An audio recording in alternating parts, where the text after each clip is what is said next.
What's up, everybody? It's James here from the Sawyer Family Reviews channel. Today is Wednesday, April 10th, 2024, and this is the weekly comic book pickups video. Every week I buy comic books. I get them for myself, get them for my kids, get them at Queen City Comics in Fairfield, Ohio, zip code 45014. If you're in the area and into comic books, please check out that comic shop. And while you're over there, just head a mile down the road and check out the toy department, why don't you? All right? Don't let me stop you. All right. Let's get in. There's one old book, and then everything else is new. So Blaze didn't have a book this week, so I grabbed him another one of these Secret Origins, and there's a chance I've already gotten him this one. I can't remember for sure, but if I did, no biggie. So this is Batman versus Mudpack, and this actually continued into Detective Comics. The story in this did.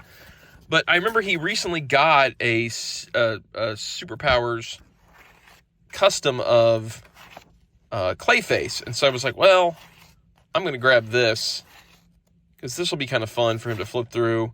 It was of this Clayface design right here, so that's why I grabbed this one. And if it's one he's already got, then oh well. You can pass it on to Gracie or something. There will be another book in here that he gets to read, though, so there's not going to be a day where he's going to have nothing to check out, if you know what I mean. Next up is a trade paperback for me, Star Wars The Mandalorian Season 2 Part 2. I've gotten every one of these trades so far. Really loved this cover. $17.99. This collects Star Wars The Mandalorian Season 2, 5 through 8. I've been picking up all of these because I love Mando. I love comics adaptations of stuff. I know some people, it's not their cup of tea, but I've said this to you a ton of times. I enjoy comic adaptations of stuff. It reminds me of being a kid and picking up comic adaptations, especially you couldn't just go online and, watch whatever you wanted to watch again and again. You had to wait for a VHS to come out, and even then you had to convince your parents to buy the VHS. You couldn't take the VHS with you when you were driving somewhere. So that's why I like those so much. I didn't tell you the creatives, but here they are. There you go.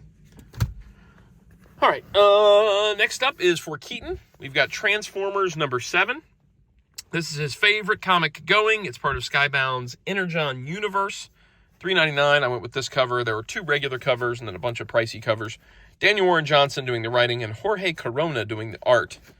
Yeah, this looks cool.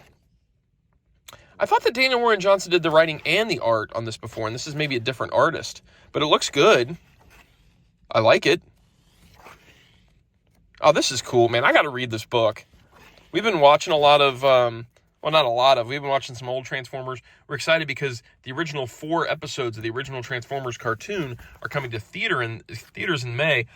I still cannot shake this cough. So we're excited about that. So it's been kind of a Transformers vibe going on right now, and I really need to borrow these and read them because they are Keaton's favorite comic, and I'm curious why he likes it so much. All right, next up, this book is for, actually, I'm going to give this to Paul at the toy shop. I gave the first one to Paul, and I'm going to give the second one to Paul. Paul's an Aliens fan. He doesn't really do much Aliens comics, but when I saw that there was a What If Burke Had Survived, written by Paul Reiser, I was like, Paul needs these. So I got the first one, gave it to him. Got the second one now, going to give it to him. Concept by Paul and Leon Reiser. And there's all your Adam F. Goldberg from the Goldbergs. The camera's not one to focus on it. Come on, focus in. There we go. What in the world? It's definitely having a hard time. There we go. Brian Volkweiss from Nacelle. Part 2 written by Hans Rodenoff. There's a lot of writers on this. A lot of writers on this. Variant covers, color artists. Concept by. That's a lot. But it's What If Burke Survived Aliens, and what happens after that, and how far it goes from there. So, what else do you want me to say? It's $3.99. Next up, we've got Thrawn Alliances number 4, $4.99, and this is by Timothy Zahn and Jody Hauser, and Pat Oliff and Andrea DeVito doing the art. I haven't read any of these yet, but I do like Thrawn. I know this jumps between time periods of Thrawn and his time with Anakin, and Thrawn and his interactions with Vader. So, oh, look at this. Phantom Menace, 25th anniversary special. I'm definitely grabbing this. Definitely grabbing that. I don't remember if this is the final issue of this, so I didn't want to show the very end of it. But $4.99, Thrawn Alliances. Yeah. Oh, what else we got? We got another Star Wars comic for me. Star Wars Darth Vader, number 45. Greg Pak writing this. And Adam Gorham and Paul Fry doing the art. Again, this is another book I'm not caught up on. So I'm just going to show you what the book looks like. And your guess is as good as mine, as if it's good or not. Darth Vader 46 coming up next. There you go. Did I say how much this was? $4.99? I don't know if I did or not. And a book for Gracie that she's going to be very excited to see. And she actually called me out last week because she was looking through an old Disney comic.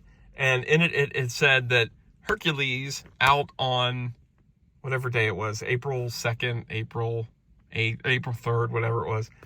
And she was like, Hercules is out. Why didn't you get Hercules? And I'm like, oh, it didn't come in. That's not actually out yet. She's like, oh, I thought you skipped Hercules. Hercules is the one I'm most excited about. So Hercules, Disney Hercules. She loves the Hercules movie. This is $4.99. Who are the creatives here? You've got Elliot Kalin writing and George Kambadias doing the art. I like the art. Hercules has a unique style amongst Disney movies, I think. It really does. It looks a lot different than a lot of the other Disney stuff of that time. Like, it looks different to me than Lion King and Aladdin and Beauty and the Beast. And this art has a different look to it. Oh, this Cruella de Vil looks cool.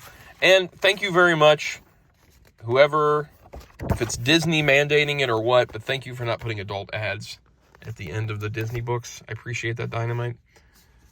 And then last but not least, we've got Batman First Night number 2. And this is what I was talking about before, that Blaze will have something to read.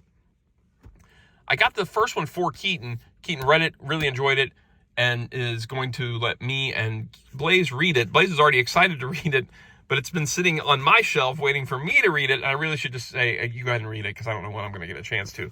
But Keaton really liked this. This is written by Dan Jurgens with art by Mike Perkins. And it's like Batman's First Night. It's a sort of an Elseworldsy type tale. An early days of Batman back then. Old original outfit with the purple gloves and the big belt, big ears on the cow. And it's like a crime novel. A crime novel. The year's 1939. It's set in 1939 too. But issue 1 sold out at the comic shop.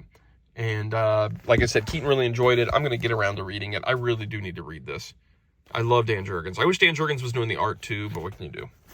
And that is it for this week. If you enjoy the videos, like, subscribe, notify. If you leave a comment down below and let me know what comics you're into, I would definitely check that out. I would read that. And I'll see you guys next week. Take it easy. Goodbye.